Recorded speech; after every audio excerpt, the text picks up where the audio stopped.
Welcome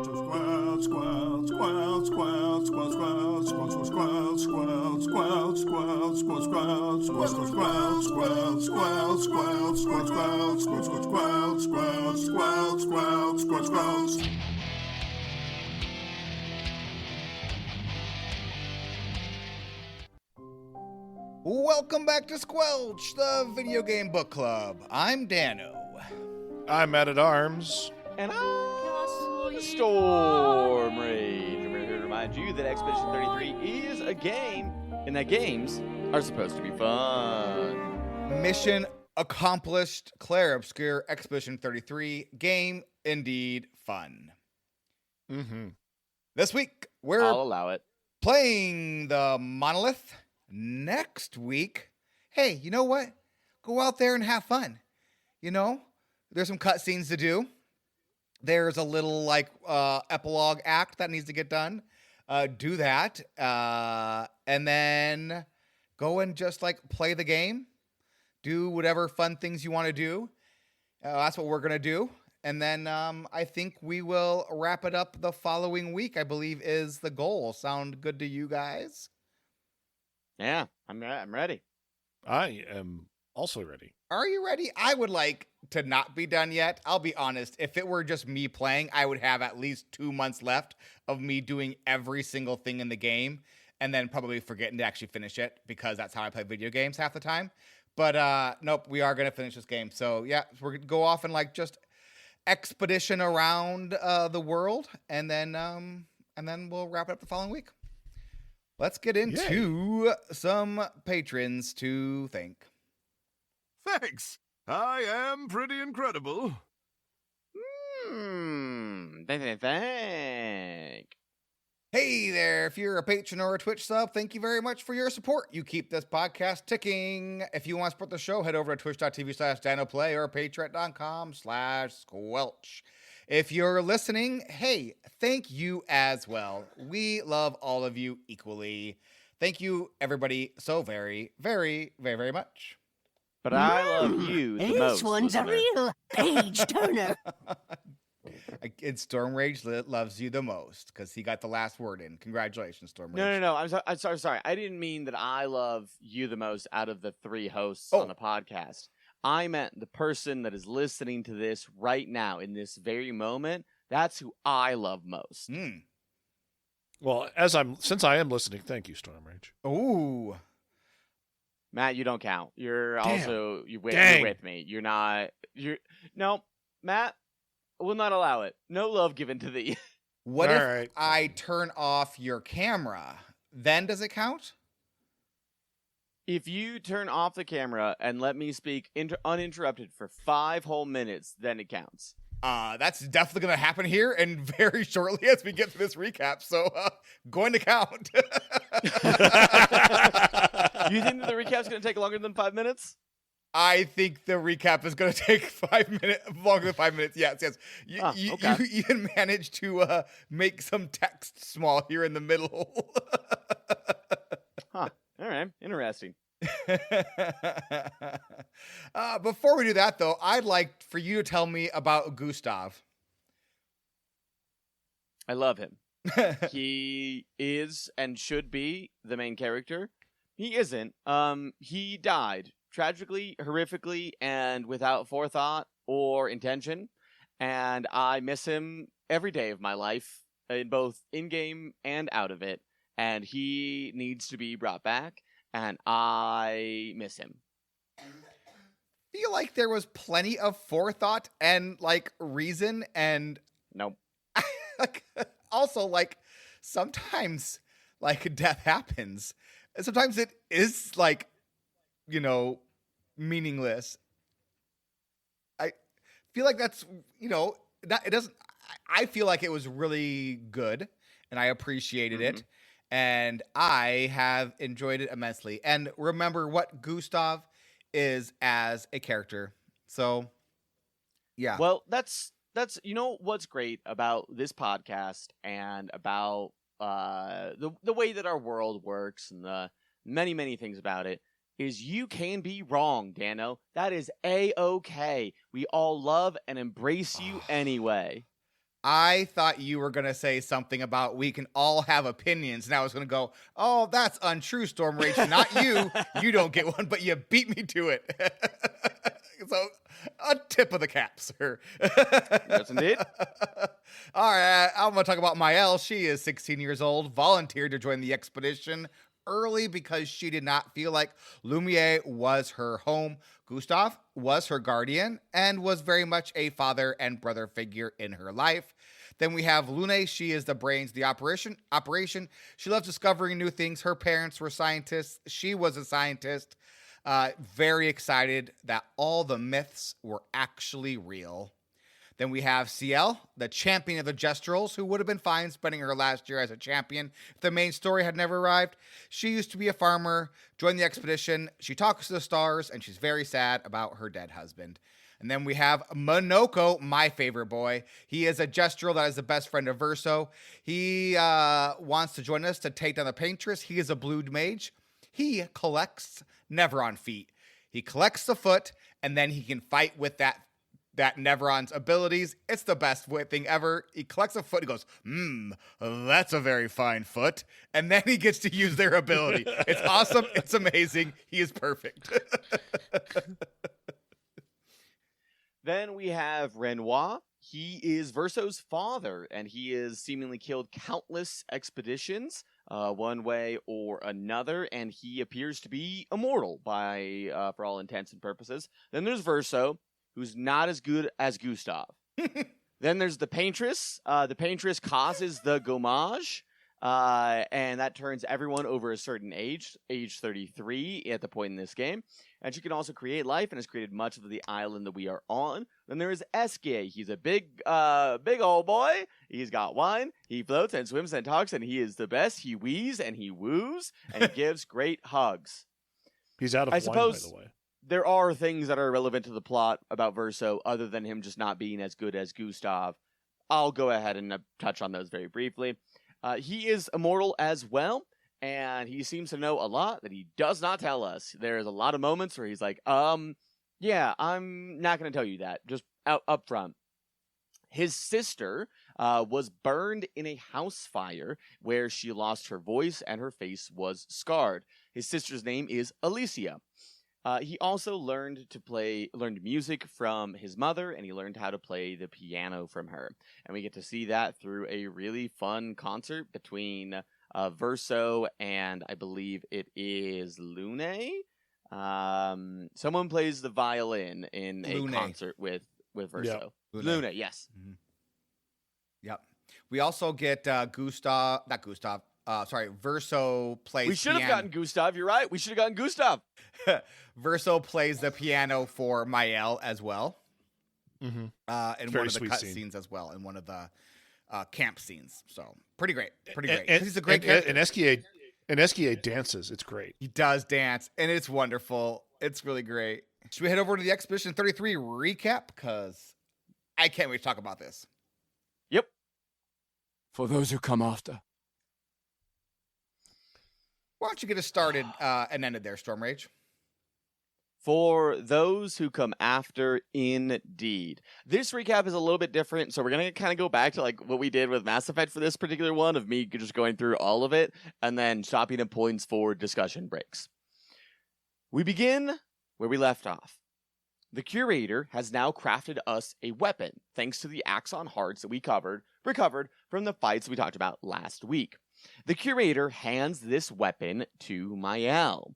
We float on Eskie to where the barrier starts, where we get another cutscene. This time, Lune hands Mael the barrier breaker, and after some effort, it shatters. It seems we are in the endgame now. It is time to take the fight to the Paintress. But we're only in Act 2, right? Right. Huh. Interesting. I'm sure that it's totally fine. We float up to the Monolith, where we encounter the Paintress. She is this massive figure that is floating above this bright number on the Monolith itself. And during the fight, nothing happens. Not a single attack against the Paintress lands. All attacks are 100% fully nullified against her. There is nothing that can be done. Cutscene time. Our heroes are exhausted as nothing is working. They are battered, they are bloodied, they are near broken, but they can't stop fighting.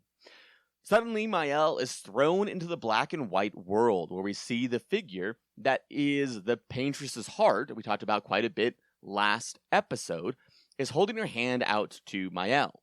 Verso seems panicked. Mael starts to say she's not, and then suddenly, Mael catches on fire.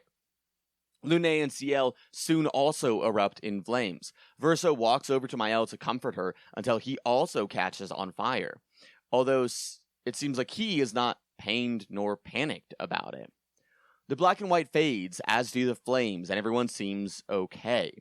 The Paintress's heart opens a portal to somewhere, and Verso tells them that we must quickly follow where the Paintress's heart has gone. Let's go ahead and take a quick break here. How did you guys feel about this section? Going up against the final boss and then it clearly not being the final boss? Thoughts?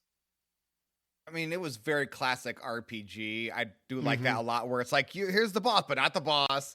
I did like the fire a lot. I thought it was really interesting, especially like knowing like what like that fire played some sort of important role in this family's history, right? So that we know that, you know, that fire has been a, you know, large important part of it. And then I thought it really humanized Verso in a way that the rest of the game really hasn't, when he comforted Mael. I thought that was a really, I think probably the most interesting part of this like part of the first fight with the Paintress was Verso really like humanized in a way that he's not at this point. He's very much been kind of like an outsider who has been accepted to a certain extent, but Yeah. he definitely has had his own agenda. But at this point, it seems like he, you know, while they have fully, you know, accepted as part of the team, he hasn't necessarily accepted himself as part of the team. And I thought that this moment with Mael was really a nice little moment. Matt? Yeah. I kind of read it a little different. I read like, okay, like Verso was like comforting Mael, but he was also trying to set himself on fire, maybe? I don't know, like where he's like, so then like, and that was what caused the Paintress, or the heart of the Paintress, to stop and allow them in, and stop the fire and allow them in. That's what I read it as. I was more on the line of interpreting as Dano of Verso goes to comfort, and he knows that he's going to catch on fire, but doesn't really care. Yeah, he goes because he doesn't care if he catches on fire, but the Paintress does, which is interesting. I did not get that, but that very well could be true. It is not explicitly stated one way or the other, and I like that interpretation. That's fun. Yeah. We then head inside the Monolith. And it's at first difficult to tell what exactly is happening. We don't know where we are. The only reason that I know we are inside the Monolith is because the game says, inside the Monolith. The very first enemies that we encounter are the Lanceliers. Well, these are the same enemies that we fought at the very beginning of the game. They're painted a little differently, like their color is a little different, they have a little more health, and they do a lot more damage, but they have the exact same attacks and the exact same weaknesses. This area in general actually feels very similar to the first part of the game. The design is the same. The movement through the zone is very similar. The enemies are the same. It feels like a minor key version of it, but it's the same area. From there, we move our way through until we make it to the Tainted Meadows. Well, that's the second area that we encountered in the game, the Spring Meadows. But now it's the Tainted Meadows. We eventually run into a new enemy, Clair. It is much more powerful than the previous enemies and has some interesting weak points, resistances to damage, some very annoying abilities that took me a very long time to figure out exactly when to properly dodge or parry. And there are some optional bosses here that will give you the same pick dose that you get in the first act of the game, but when you defeat them, the pick dose is level 15 instead of level 4, or weapons, or whatever it happens to be. Basically, the boss's drops are the same as before, but leveled up to meet this area of the game, making it so you can use weapons that you basically have outgrown. Dano? Yeah, so what they're doing is it's taking your weapon and leveling it up, actually. So it's not giving you a new weapon.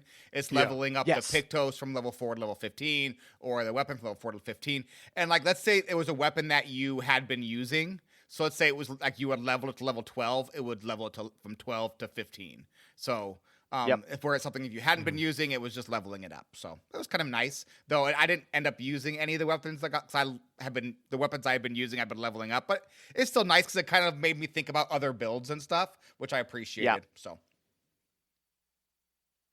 Well, as we're moving through, there is a moment where the world goes black and white again. And we see a woman who is standing at an entrance to a house or a room or something, and all of a sudden she's turned aflame. Then it fades when we go out of that area. Then in another zone, a few moments later, we see a woman who is kind of walking back and forth. There are 3 children in front of her with canvases in front of them. All of the children are seated, and the woman is just walking back and forth, seemingly mentoring or guiding their brush strokes as they are learning to paint. Next up is the Tainted Waters. It's the underwater zone that we talked about earlier. It's delightful. It's incredible. There's a gestural merchant there. How? He doesn't really know. The fracture happened, he got thrown in here, and he's been stuck inside ever since. He's got some cool stuff, though, and you can fight him just like all the others. In each of these zones, the last minion to fight that progresses you into the next zone is either a Clair or, in the later zones, an Obscur. They are, not surprisingly, the exact opposites of one another as far as their immunities, their resistances, the types of damages and attacks that they do. It's very fun. Next up is the Tainted Sanctuary. Time to kill some sack of potatoes, including the ultimate sack of potatoes along with a Clair. It is a tough fight. I think this was maybe the toughest fight for me in this whole section until we get to like the very end levels.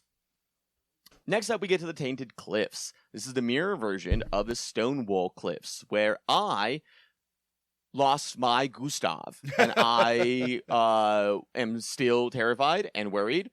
And the second the lantern started turning on, I got genuinely spooked that I was going to lose another party member or that I was going to have to see Gustav's corpse. Thankfully, neither of those happened, but it was scary.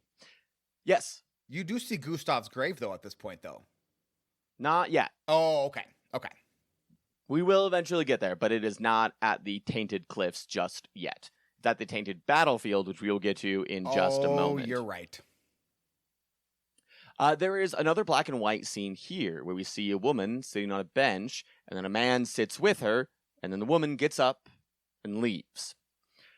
In this area, there's also an optional boss fight between a mime, and a mime is in the center, and then it is flanked by one Clair and one Obscur. So that brings us essentially to the end of Act 1 within this tainted version of the game.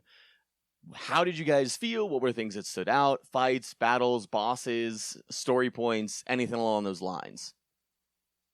I love the the little story beats in the the monocolor area where it's just you kind of get these little pieces and vignettes of what's happening, and I guess what I assume is past events that you're seeing, represented, and kind of getting kind of the backstory of maybe who the paintress is. It's beautifully done. It's wonderful. I love recapping the areas here too, just recapping the areas we've been, and it was great. I just loved it. It was just absolutely beautiful. I thought it was really fun. I wasn't sure, why we were going back through the zones, but I was like, I am sure this will be explained at some point. Spoilers, it is. But not yet.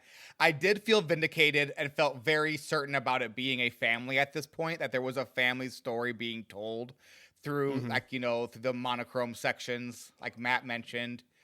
And that while they were pretty unclear, and you could definitely kind of put your own view on it, right? It was pretty easy to kind of paint with your own, paint. You could view with it in your different. own. You could view it in different ways, right? It was either a mother who was being very stern with her children, or it wasn't clear exactly what was going on, which I thought also made this story more interesting, especially because up to this point, the whole story has been fairly uncertain. the boss fights in all these sections were a ton of fun. The optional ones, we'll talk about them with T via Finley. I do want to say one thing though about the mime that was flanked by the Clair and the Obscur. It did take me up to this point to realize that the black ones were weak against light, and the dark one, to dark, and the light ones were weak again. Yeah, I felt real dumb. I was like, oh, wait a minute. Nope, I'm just an idiot. Yeah, sometimes the color of the enemy shows you what they are likely resistant to in many JRPGs. Yeah, no, this fully on me just being so immersed in the story. I just truly was not paying attention to my surroundings. And then I was like, wait a minute. They're different colors. They sure are. One thing that I really liked about this section. So I coming into this was, I think, about properly leveled. Like I was right around where I would imagine they would expect me to be on this difficulty. But running through this, I was like, oh, I'm getting pretty good XP from these areas. I know how these fights work. I'm just gonna grind. So I just kind of went through and I was like, I know exactly how to beat the Lanceliers, so I will keep going that until I get a number of perfect fights. Then I'll rest and then I'll do it again. Because whenever you rest, you repopulate all the enemies. And so I was able to go through and level up quite a bit to the point that I now feel pretty comfortable with my leveling, and I feel like I don't need to do a lot of side content in order to like continue on with the story. I will, because I'm interested in that content, but it doesn't feel like a need. Rather, it now feels like, oh, well, I want to do that. And I think that was a really ingenious way to be like, hey, here are new enemies that are not really new, but you're going to be able to deal with them easier than if we had introduced brand new enemies. So you can get through this area with a lot of enemies pretty quickly, get a lot of XP, so that way when you get into the final fights, I got through all 3 of the final fights here, including the optional boss fight, in one go. And that was crazy to me, because all the other fights took me so many attempts. Wow. Yeah, I only had one boss I had to fight a couple of times. We'll talk about it here a little bit, I think. But other than that, yeah, including the final boss, yeah, I was able to. I did level up here as well. It wasn't intentional. I did just get lost, backtrack, and then accidentally load in the zones again and have to fight them all again. Luckily, the combat's really fun, and so it really doesn't bother me at all. Like, it's just like, oh no, I have to play a fun game some more. Shucks. Also, shall we continue on? I figured out CL, by the way. Holy moly, have I figured out CL. Yeah. Let me just say, before we started playing, I was hitting for 140,000 with her and with one of her attacks. Yeah. She's insane. Like, do you question for you. Do you do like the dark attack and then the light attack and then you are like immediately in Twilight? It depends on what I'm fighting against. Okay. Yeah. Because I have it set up where CL does 2 attacks on her first round and she's immediately in Twilight, and it's nuts. Yeah. She was my main powerhouse and my main carry through all of this, because she just consistently could deal damage, and there were a lot of enemies that Lune could not damage and Mael could not damage because of the weapons that I had equipped to them. And if I was smarter, I would have just changed out their weapons or changed out their skills, but I'm not going to do that. So instead, I just kind of grinded out some fights where I was doing half damage, but CL was very consistent in the amount and type of damage she could do, and I was very grateful for her. Yeah, she's pretty great. You can kind of get into a bit of trouble with her if you're not paying attention to the bad guys you're fighting against, because she either does light or dark, and a lot of times they are like strong against one or the other of those sometimes, especially in this section. So she did feel like if you weren't paying attention, or you didn't want to change weapons, or you couldn't because you didn't have the opposite weapon leveled up, that she could just be kind of worthless here. But yeah, I'm actually really happy with all of my builds for all of my characters now, and I have not used a guide, and I don't believe I'm going to. I'm super happy with how things are progressing, so that's super fun. But yeah, way off topic. But I was like, yeah, she was hitting like a train. It was awesome. I was like, holy buckets. Then we move into the tainted version of Act 2. We start with the tainted battlefield. We make our way through just like we did before, and we end at a replica of Gustav's grave, where there's a moment of silence and a moment of sobriety for our crew. We also find a manor door. When we go through, we find ourselves at the greenhouse of the manor. There's also a journal for Aline? Who? No clue. The journal reads as follows. His little grin, so proud of his latest creation. But at least those memories remain. What hurts more are the memories unmade. The conversations we'll never have. The time we'll never spend. I want rage to consume me. Anything to fill the hollow, but rage won't come. I just float in an endless nothingness. The person I cannot be around is Alicia. Her pain is a broken mirror, the shards reflecting back tenfold. Every moment with her, the cuts deepen, and I feel myself unraveling.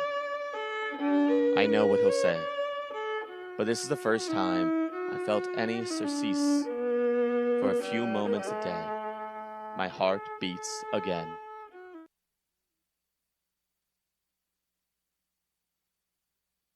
When I read that, I was like, this is crazy, and fun. I do not understand what's happening.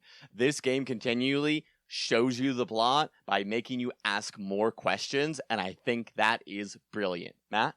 I had to Google what surcease meant. I am guessing, based on context clues, that it is like relief. Cessation is like the cessation of ceases there in the word. I was like, I think I got the handle of it. I do appreciate you actually wanting to know, though. I was like, I think I get it.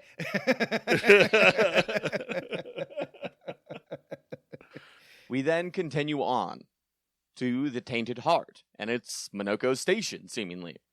There's an optional boss fight with a giant creature that is sometimes immune to fire, sometimes immune to ice, and as somebody that has two characters that almost deal exclusively fire damage, this fight took me some time.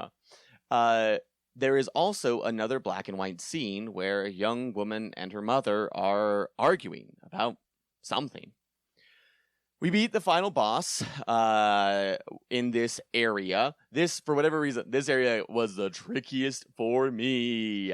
And we beat the Clair and the Obscur. I can't remember which one it is in here. I think there's both at some point throughout.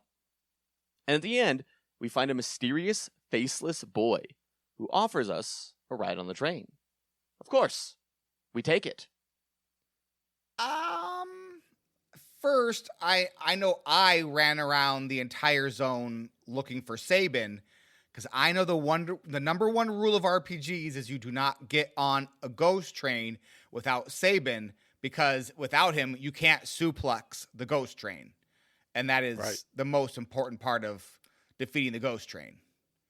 And also the game doesn't allow you to use revive potions on enemies, so like you can't kill it instantly either. Well, don't tell Storm Rage that, because then he'll do that. Sorry. Shh. Don't tell him about how absolutely broken our next game is. Right? I don't know what's happening. This joke right here will be really fun in like a month. I'm really excited for when we definitely don't remember it. Oh, I'll remember. It's like iconic. I have the card from the Magic deck in my room. It is not whether or not we will remember the scene or the moment when it happens in, I'm guessing, Final Fantasy VI. It's whether or not we will remember this moment where you guys make this joke. Oh, no, we'll remember. That seems awfully unlikely to me.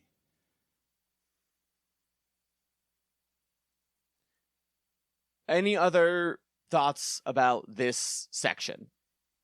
It was great. I missed Minoko's battle music. Other than that, it was beautiful. Minoko's battle music is fantastic. I love this section. It's a ton of fun. I felt very vindicated in not going like all fire with Lune here. I have my build for her cycles through the different tank colors. So like every time she uses a different element, she does 20% more damage until you repeat an element. and so that felt pretty good. Yeah, I thought the section was super fun. I love Monoko's station. I think is one of the coolest sections in the game, and revisiting it's really neat with like the trains and the air. Very cool, very cool. Right. Yeah. Matt, any other thoughts?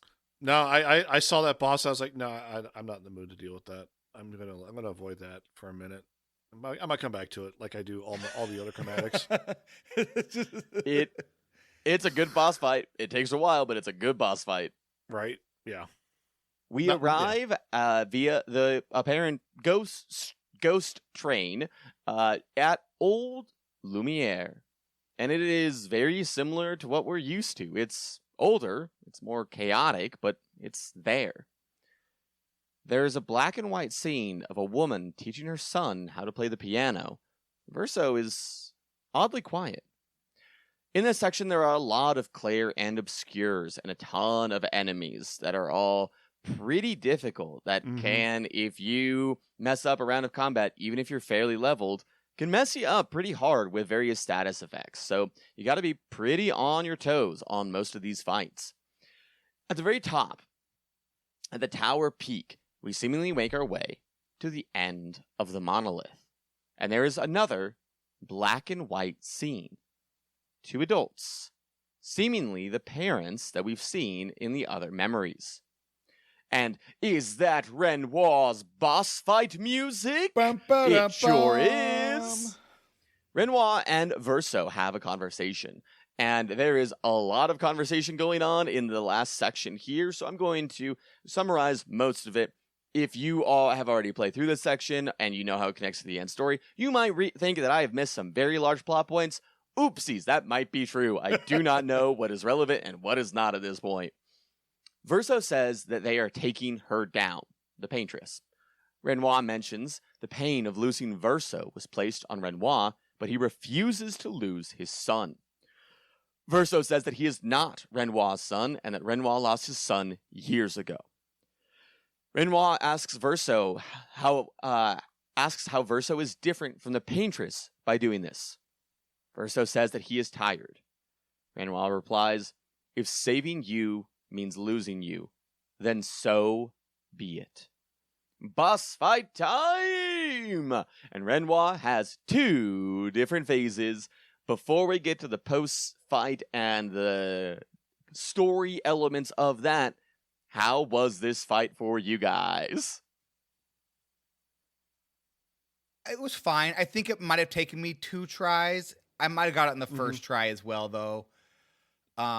It definitely wasn't as hard as the first go around. The first time you fought Renoir, it was like there will never be a boss this difficult in any video game ever again. That was wrong, by the way. There were more difficult boss fights coming up, but this one did feel much more. I almost felt kind of story driven to a certain extent. It felt like it was much more cinematic, and the fight was very real, and it was not an easy fight. It was a ton of fun, though, and it did feel like this was it did feel very final boss adjacent, even though you know it's not the final boss. It was really, really cool. It was just a really neat fight in that, this person is defending a thing we don't understand for a reason we don't comprehend. Really, just really, really cool fight, and the way they wrote around everything, and it makes just enough sense that, like, you can start to put pieces together, but you can't really make out the picture. So cool. Absolutely so cool. The writing in this game is so much fun. So much fun. Matt? I did not expect the wolf. The wolf was a bit felt kind of like, why is there a wolf?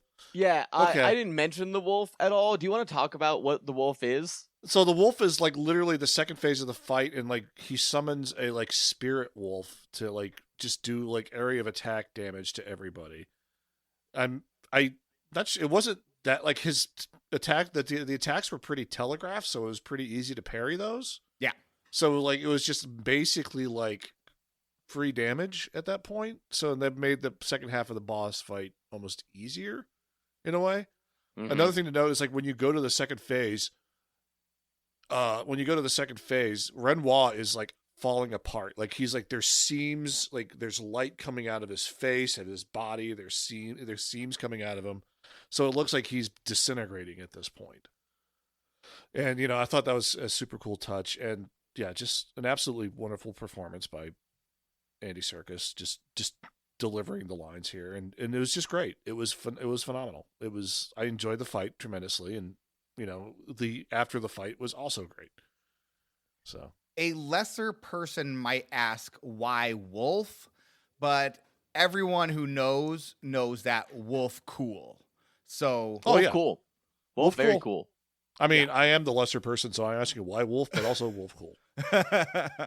I really love this fight because it was similar to a lot of the elements throughout this entire section. It made me feel better as a player because I knew what was coming. And the first time I fought Renoir, it took me like 15 tries because 1, I was underleveled, 2, I had Verso and I hadn't done anything with him yet, and 3, I really struggled to get the timing on a lot of those parries down. And this time, didn't have that. This time I knew what to do and I was able to take him down in 1. And I really love when a game rewards you for getting better at it, and that's what this boss fight felt like. And it was so fun. I enjoyed this boss fight a lot, and I think it told a very fun story about the progression and how our characters have also evolved since the last time we fought. The fight ends. Even after the fight, Renoir still seems like he can't be incapacitated.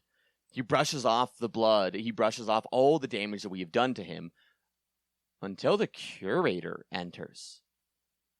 Renoir and the Curator have a conversation. It seems like they know each other, even though they also talk about how they've never met. The Curator goes to Maëlle, and the two of them place their hands on Renoir, who explodes into a pile of rose petals. Maëlle says, "We did it, Gustave, because Gustave was the best," and that is amazing. We then move on into the Paintress. It's finally time. The Paintress fight. Hold up, isn't it still Act 2? Who's to say? It turns out that the thing that we have been calling the Paintress's heart up until this point, which, to be fair, is something that I've identified so that way we can give this thing a name. There's not a name given to this thing up until this point. Turns out that is the Paintress. Matt?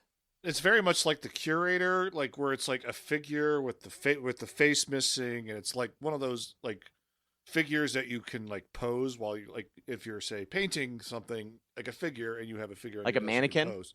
Yes, exactly. It's a more stable version of like the other beings that we're seeing in the game as well, like the boy and the woman that we can kind of like converse with from like here and there. They also are like faceless, but they're also much less tangible than the Curator and the Paintress. Yeah. The Paintress mentions that Verso has come back and reaches out to Maëlle. The Paintress knows Maëlle. But the fire, is he really here? Alicia, is your face okay? The Paintress seems convinced that Maëlle is her daughter, Alicia. Until... You are not my daughter. You are not my Verso.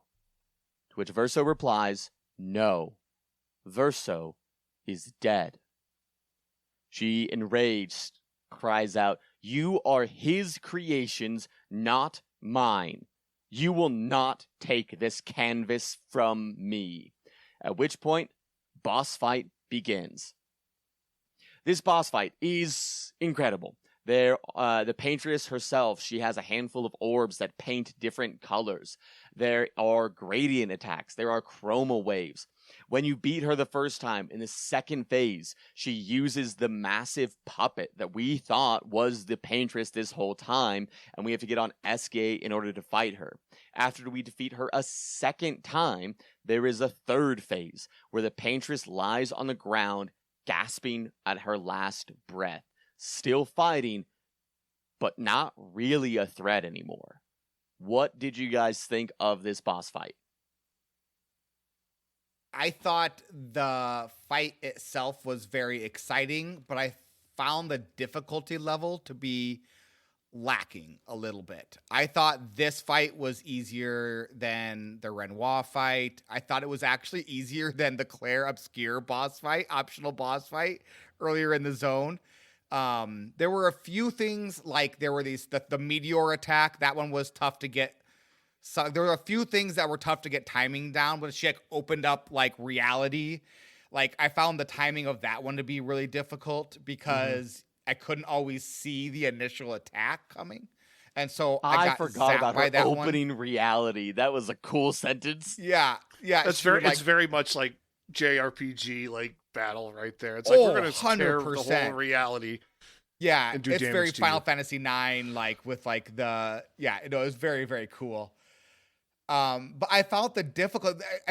Her attacks didn't hit as hard as like I felt like other like bosses did, and I think it was intentional. I don't think this was a boss they necessarily wanted you to fail on.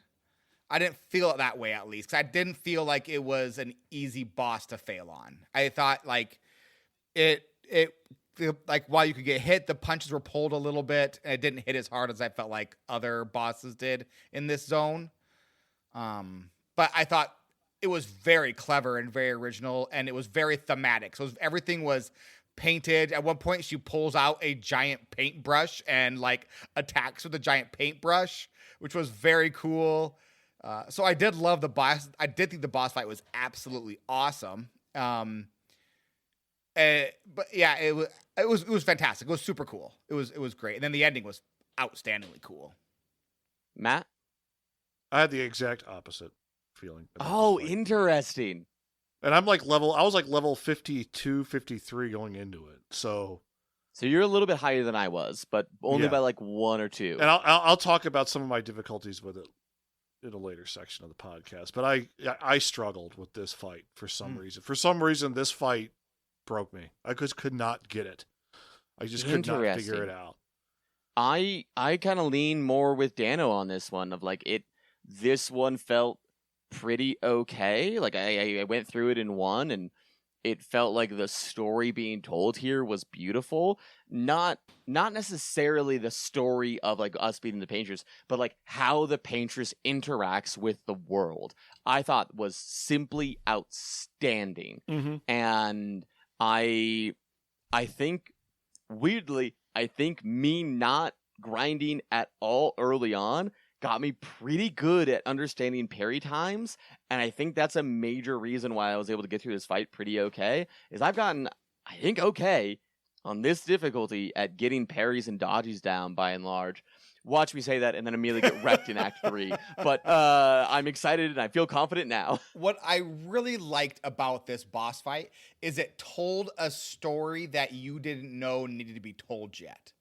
And Yes. so a lot of what happened during this boss fight really clicked next. Like a lot of like her attacks and like the things that happen, like they just seem very cool and RPG-ish. And then like very soon, like everything kind of gets put together and you're like, oh, that is awesome. It was very well thought out, and it wasn't just that's a cool thing to do. It was that's a cool thing to do and also story, which like again, the developers for this game, like holy buckets, because that is to tell a story through a boss fight this way, and a story that you hadn't even like finished yet is really cool. And not even telling the story through dialogue even. Very, very cool. Very, very cool. I loved it. I did too. God, I love this boss fight a Same. lot. So, I mean, I struggle with it, but same. So, at the end of the fight, Verso goes to the Paintress as she is. We Yes, forgot Dano. the best part. So between phases 1 and 2, so phase 1 ends and you get very excited and you pull your notebook out and you're like, I did it in 1. And then Verso goes, I don't like this. And you're like, oh no. And then he goes, Esquier! And he goes, I have this for you.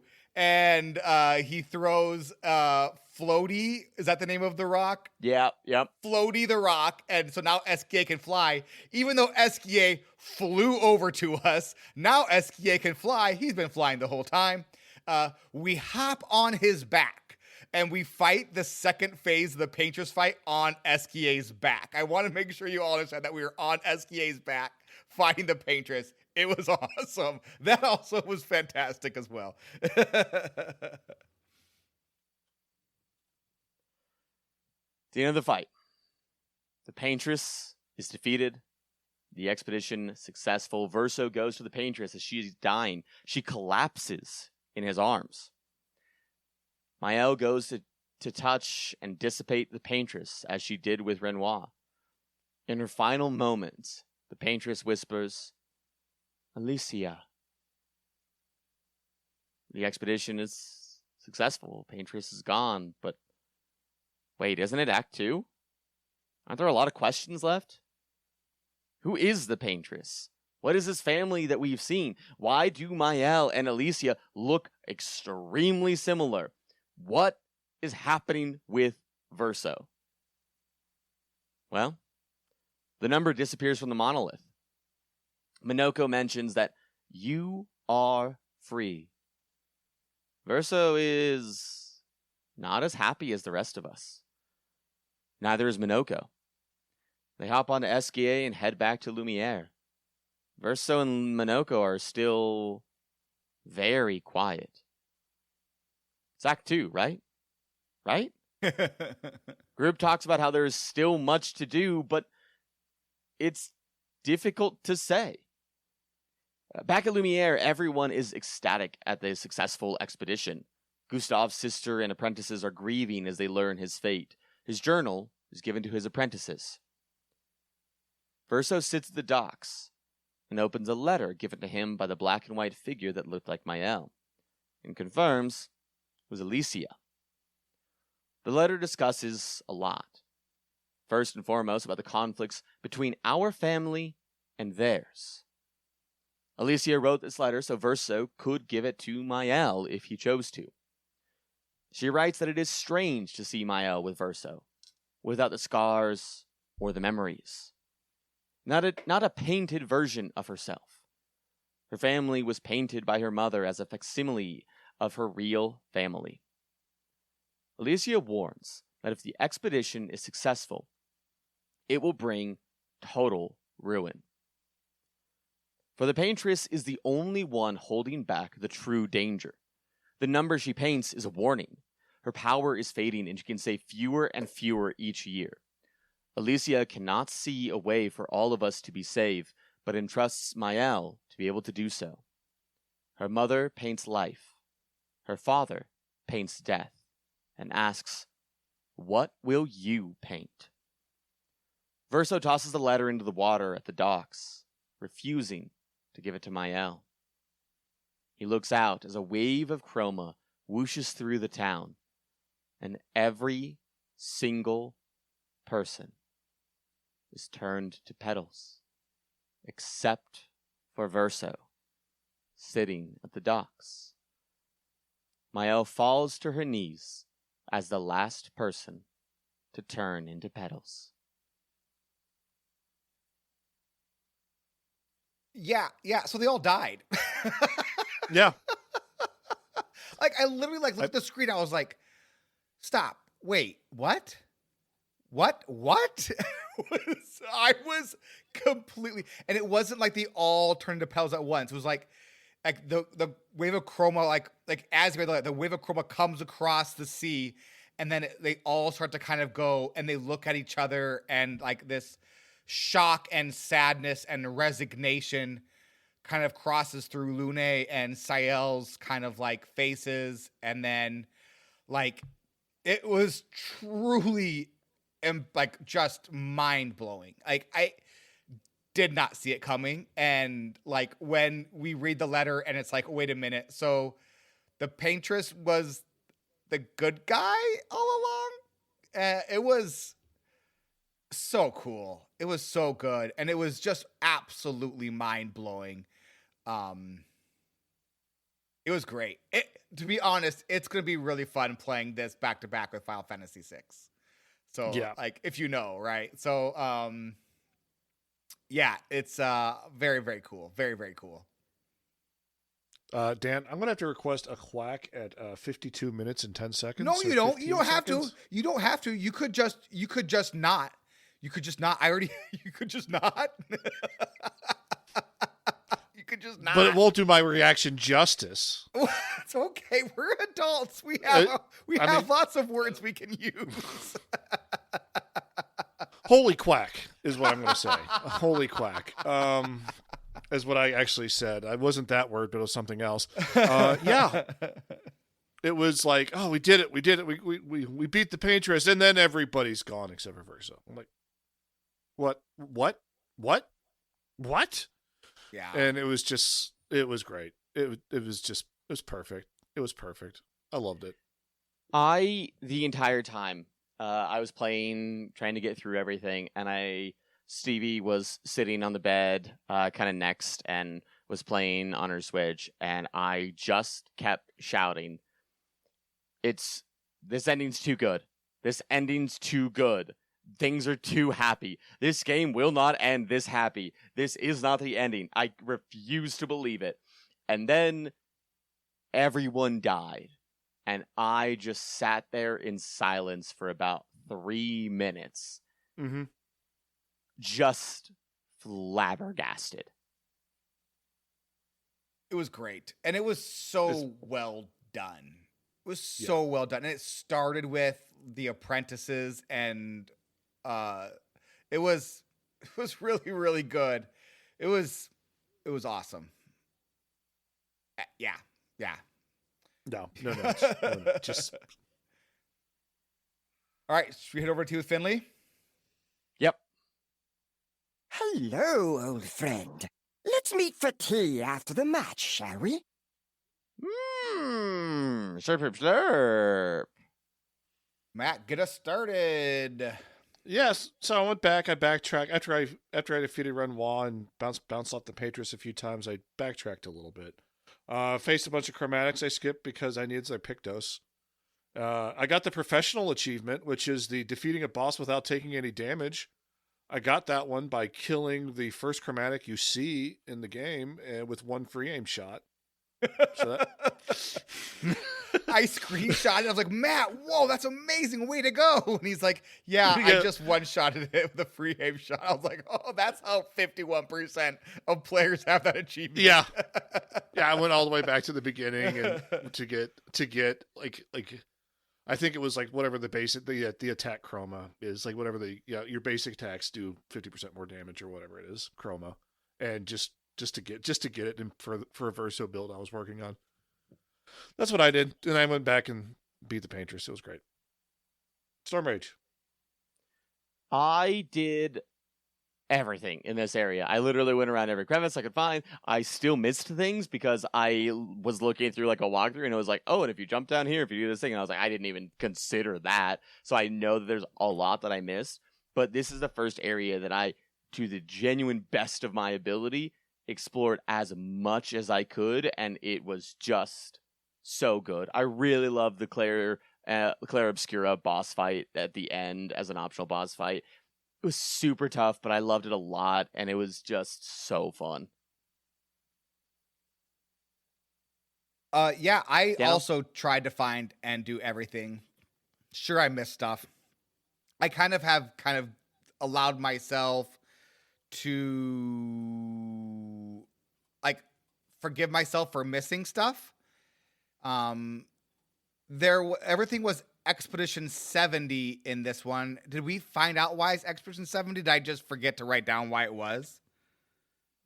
So we do find their journal in Eau Lumiere. And do you want me to read what it says? Yeah. Charlotte, 70. We finally installed the last set of grapple hooks with only days to spare, and for the first time I feel really hope. This is our gift for all the expeditions to come. I am incredibly proud of our team. The interior of the Monolith is perhaps the harshest landscape we've encountered. The final set of grapple points were excruciatingly complex to place and required painstaking focus and skill.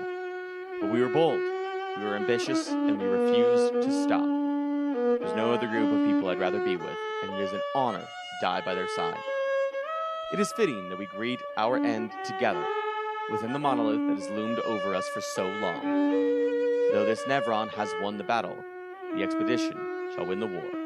Tomorrow is here. That's cool. I missed that one, so I did not find that journal. That's cool. That's a good journal. The journals have been great the whole time.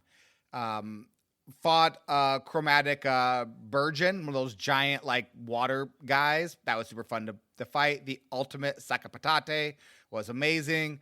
The mime with light and dark Neverons was a ton of fun. At this point, mime fights are super easy. Did you guys notice that? Like, they're such basic. I remember the first mime I fought, I was like, this is so hard. And now I'm like, man, I can parry everything and beat a mime without taking any damage. Once you break their barrier, they're so easy. Yeah. They're, But then, like, also the incredibly easy. fights, also their attacks are also super basic as well. Yeah, they're all the Yep. same. Yeah. There was a manor door with an Aline note inside, which I thought was super cool. We talked about that during the recap. The giant train boss was absolutely amazing. And the Clair Obscur boss, like Storm Rage said, was super duper fun. And their attacks are so hard to get a handle on because they are so delayed and there are so many feints in those attacks that I found like dodging and parrying them to be so difficult because they were just like, they really did. The wind up was crazy. And then they had multiple feints in there. And so like I would catch myself dodging right into an attack. Like I would dodge and then the actual attack would come up like, God, but it was so much fun. It was great. Really super cool zone and loved all of like the whole, like the repeating everything being repainted was really, really cool. Taste my grilled cheese. Munch, munch, munch. I've got the first good, and the first good is accessibility settings. Woohoo! Yay! They have color blindness settings, and not just like a general color blindness setting, but color blindness for green and color blindness for red. So you may be like, well, why does that matter?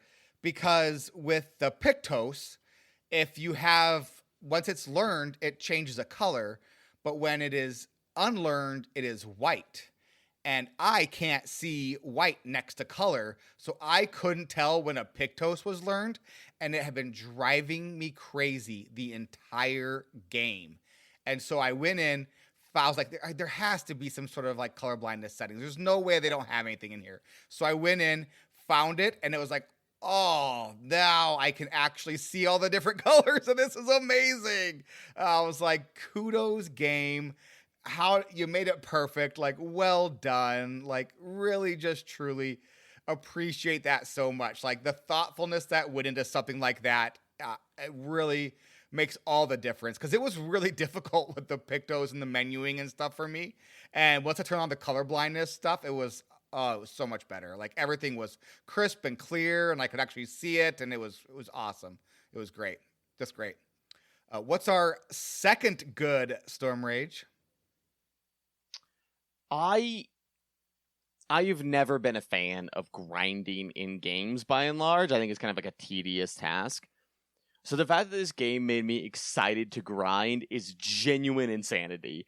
But they made it by doing my favorite things in general combat for games, which is make it deadly, but make it quick. These things hit like a truck, but they didn't have a ton of HP, so if you could dodge, and because you fought these things a number of times before, dodging's not too terrible, the fights went quick, you were able to grind that XP pretty fast, and I thought it was just beautifully designed all the way throughout. Matt, what about you? I was going to throw it out to the entire voice cast of this entire game. Like, the voice cast is phenomenal. It's phenomenal. Mm-hmm. Andy Serkis as Renoir is perfect. Like, Andy Serkis is probably one of my favorite performers, like, in movies and media in general. Jennifer English as Mael. You may recognize her as what was her just as from Baldur's Gate 3. What's her Shadowheart. Shadowheart. Yeah, I don't, Matt. I don't No, recognize her from but Baldur's Gate. she's 3. great. Charlie Cox shows up for about 20 minutes. It's great. He's Gustav. You don't see him 30 much minutes, past the first is that act. what you said? Yeah. Yeah, but Lune and CL's voice actresses are, and also and Verso's voice actor are phenomenal. They're just, everybody's so good in this game. And they give Eskie and amazing Minoko, performance. also amazing, by the way. Oh, Minoko, I love Minoko. Oh, Minoko's great. Yeah. He asks each traveler 3 questions. 3 questions. 3, that's a magic number. I will ask myself 3 questions.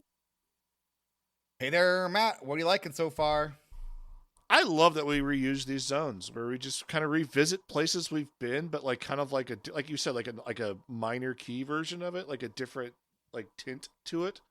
Feels the same, but not the same. Enemies are similar, but stronger. They feel easy. It felt very easy to explore these areas because you've kind of done them before, but like once you find where the Clair Obscur was, you can kind of like, okay, that's where the final boss is. What else can I do around here? And I love that. I love that very much. Storm Rage, what are you liking so far? This might be the best lead up to and I put heavy air quotes here, final boss fight ever, because clearly after the first zone, you get a sense of like, oh, this is leading to the end. The main place that you do these kinds of zones is at the end of a game, while knowing that it can't be the end of the game because there is too much left unsaid. There is too much that we do not know about. There's just no way they wrap everything up in this time. And still being able to create that tension, being able to create a propelling going forward. This zone is the longest by far that we've come across in the game, and it did not feel that way at all to me. I just breezed through it, and it was just so good. It's so good. Dano, what are you liking? Yes. Great. Matt, Perfect. what are you struggling with?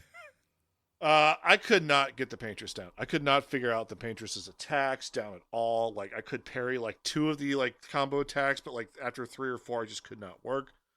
I did it to the point where I gave up after the first like night trying it out. I respec'd a bunch of my characters. I used up all my recoats. Or not all my. I have like 2 or 3 left, but like I can find more. I can buy more. I have all. Like, I just haven't like used a single one of those. no. I straight up. Let me just go through the tree again, make sure I get what I want to do. Looked up some stuff online. CL does like an amazing amount of damage now. Like and has like 3 attacks before like her turn's over. It's great. Second night, I got close. I got super close. I got to like the last little sliver of her second phase, and it just could not get it done.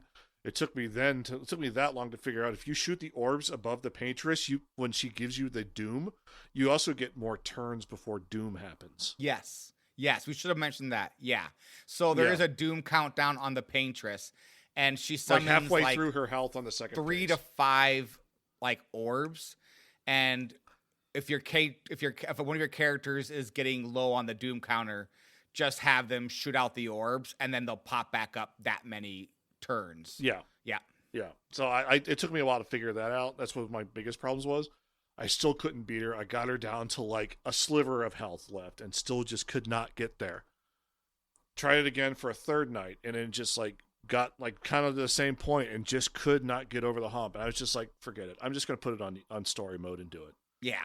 Like I was like pounding my head. I was basically beating my head against this wall for 3 nights straight, and I was kind of getting frustrated.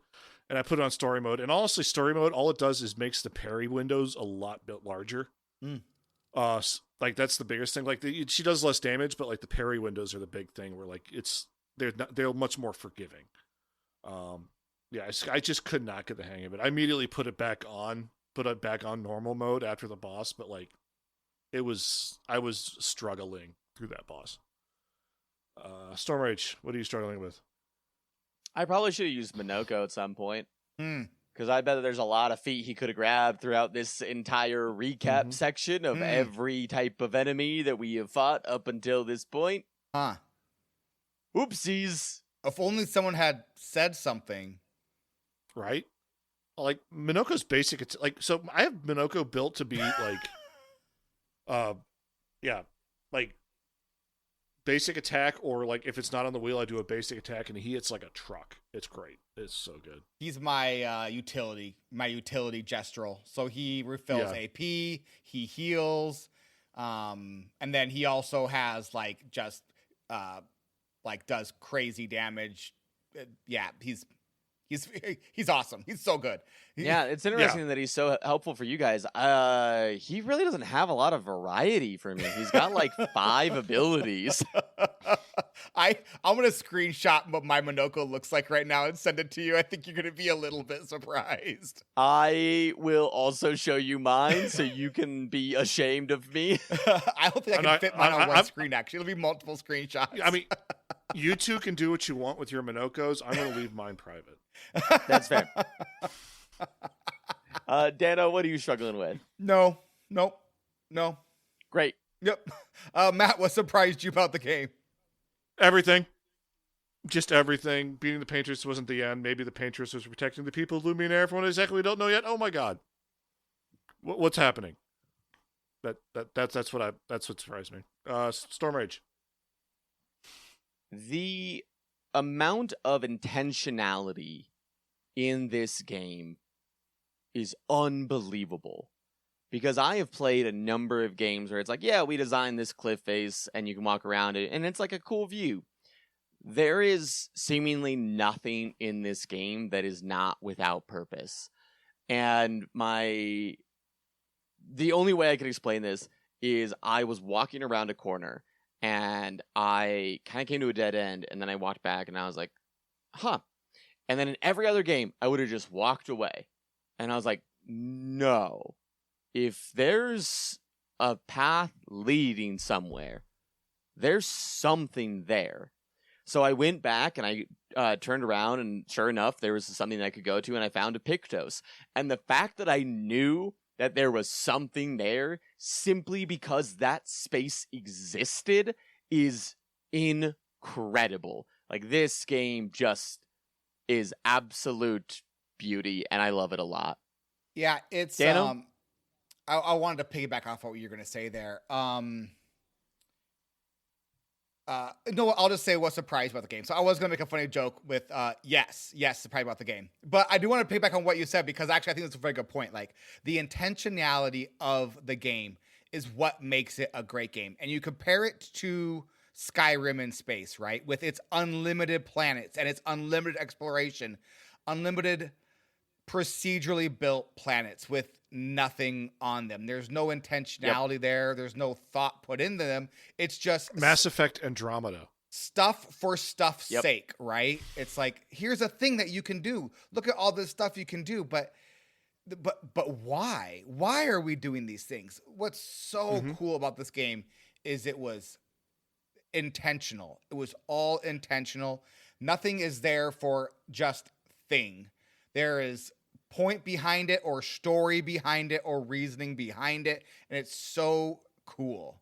Like, it's because, like, oftentimes, like, with these RPG games, it's like, you know, oh, how can we just make the player play forever? Like, Fallout 4 does this. If you play Fallout 4 and you know if you complete the Minuteman quest line, then every 25 minutes for the rest of the game, you get called over to go and help some people somewhere forever. Just never ending. Every half hour, you have to go and talk to a guy and then go kill a couple bad guys and then return to the guy and then get back on with your day and then return to the guy again. It's like, it's content, but it's nothing to it. What's so cool about this is how intentional it is. It's very neat. And also, what surprised me about the game? Yes. Great job. Great job. You want to buy some death sticks? You don't want to sell me death sticks. I don't want to sell you death sticks. You want to go home and rethink your life. I want to go home and rethink my life. Storm Rage, sell the game to a friend. There's so much. Woo. A Matt, sell the game to a friend. Absolute we. And for me, it's at this point, how are you not playing this game? Next week, stars are the apples of the sky in Clair Obscur Expedition 33. Don't forget to do whatever you want. That's it for this week. Thank you so much for listening to our patrons on Twitch. Subs for patronizing us. You can find links to our Discord in the link tree in the description of this episode. And Clair Obscur is a game, and games are meant to be wee. Yeah. And don't forget, when one falls, we continue, baby. This is the end of the show. Everybody bye!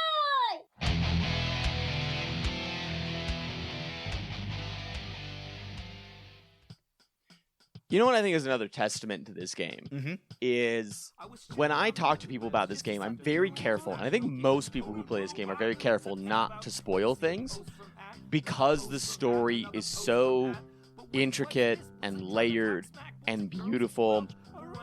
And it is told in a way that it wants to reveal the plot in due time.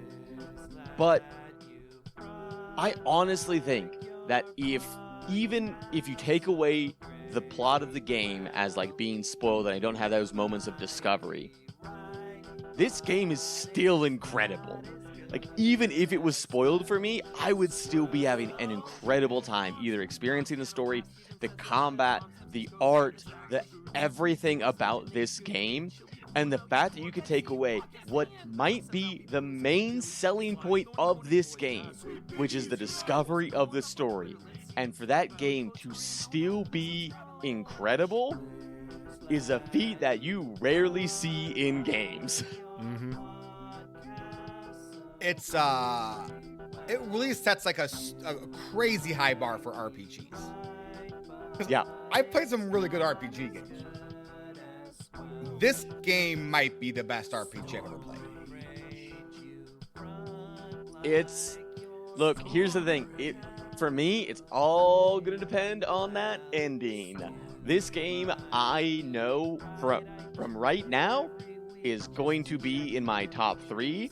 The question of the ending will be, does it get at 1, 2, or 3? Yeah. It's just been so much fun to play.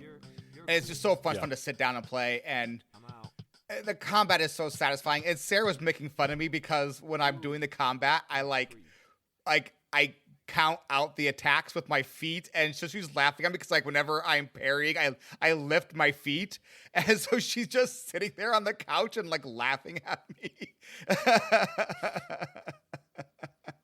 It's so much fun.